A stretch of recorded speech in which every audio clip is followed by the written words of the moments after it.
Hello everyone, my name is Mridul Mishra and I'm the co-founder and CTO at VG Private Limited.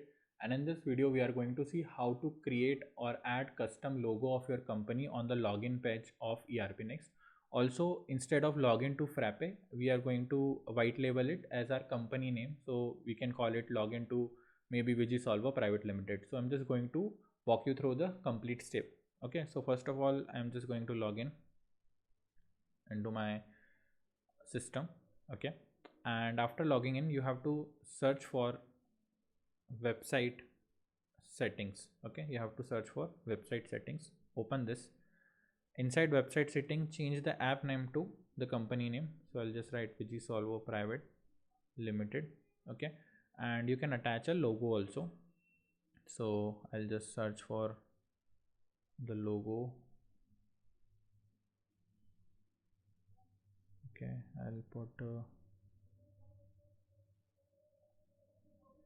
my logo over here.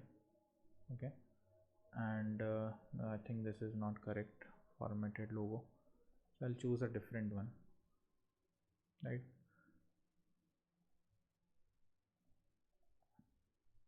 All right, don't keep it private because this will be accessed across publicly also. You just have to click on this. Now go to footer, and inside footer you can write copyright as VG Private Limited. Okay, and powered by also VG Private Limited. Okay, save it. Right, this is done. Once this is done, you have to just clear cache. Okay, come to home, right, and let's try to log out.